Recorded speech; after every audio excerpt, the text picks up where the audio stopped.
Hey there and welcome. Have you ever picked something up, looked at the price, and just wondered, how did they land on that specific number?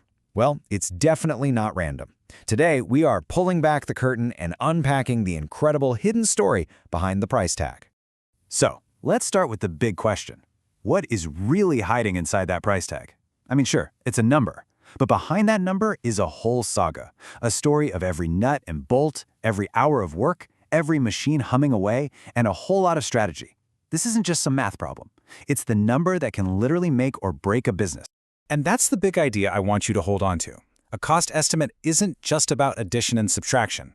The best way to think of it is as a financial blueprint. It's the detailed, step-by-step plan that guides a product from being just an idea to a finished item sitting right in front of you.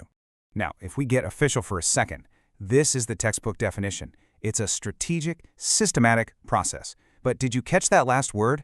Artistic. I love that because it's so true. It's this amazing blend of cold, hard data and, good old-fashioned gut feeling from people who've been doing this for years. You're trying to predict the future, and that takes a little bit of art. Okay, let's get into it. Before we start building this blueprint piece by piece, we've got to understand why. Why is it so ridiculously important? What's its real mission here? You see, this whole thing is about so much more than just accounting. It's pure strategy.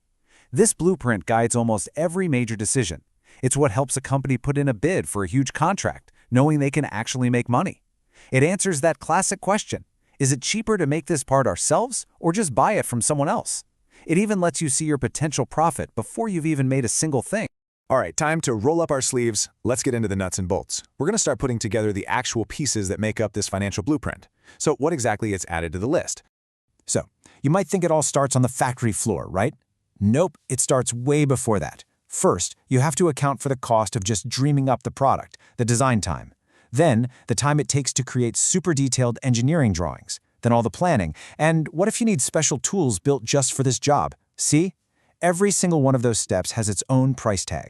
Next up, materials. And this is a really important distinction. You've got your direct materials, that's the stuff you can actually see and touch in the final product, like the wood in a chair. But then you have indirect materials. These are the unsung heroes, things like sandpaper or machine oil that get used up in the process. You need both for the estimate to be accurate. And you know what?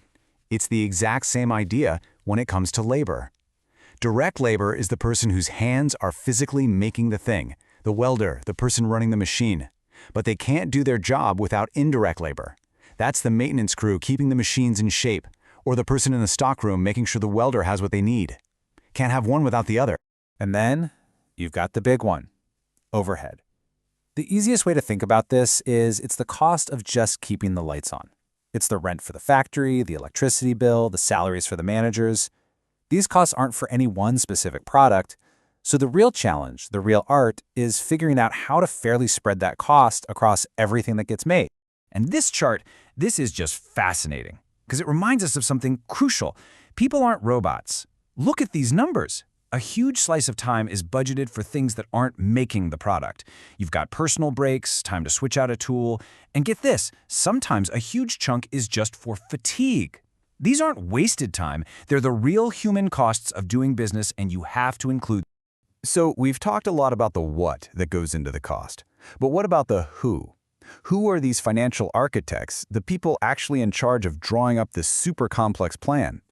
Well, in any decent-sized company, it's a whole team effort. It's like a pyramid. At the top, you've got the head of estimating, who's setting the big picture strategy.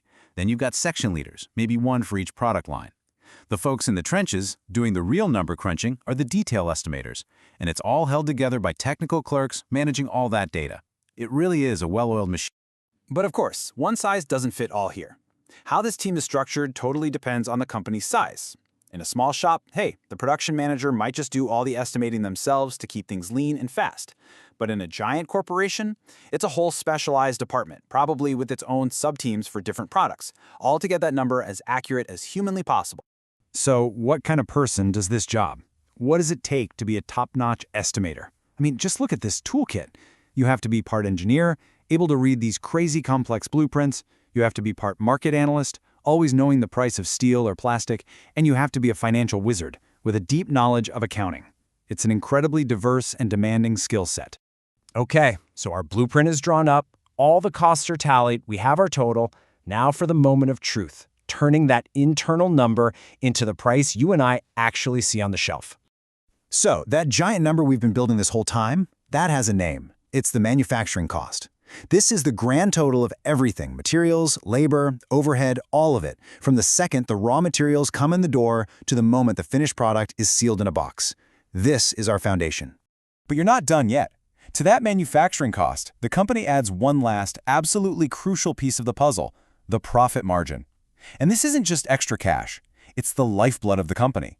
It's what allows them to invest in new machines, to research new products, and, to grow. And boom, there it is. Manufacturing costs plus that profit margin equals the selling price. Seems so simple when you put it like that, doesn't it? But we know getting that first number right is incredibly hard.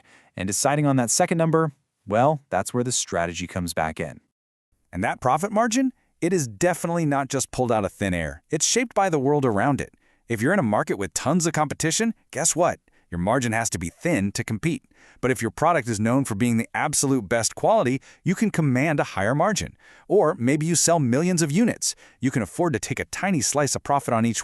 So, for our final section, let's talk about making sure our blueprint is structurally sound. What makes an estimate great? And what are the common traps that can cause the whole project to collapse?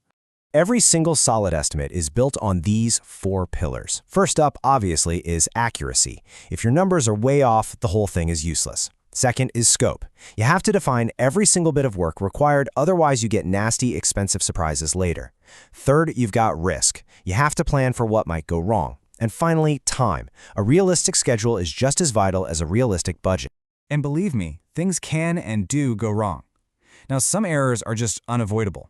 A critical machine breaks down, a storm hits your supplier. Stuff happens. But the ones that really hurt, the ones you have to watch out for, are the avoidable ones.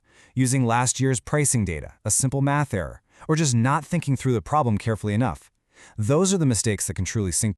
So let's bring it all back to that blueprint. A price tag isn't just a number anymore, is it? It's the final page of a long, detailed story. It's the conclusion of a journey of design, materials, human effort, and market strategy. So the next time you look at a price tag, don't just see the cost, see the story. What do you think it'll tell you?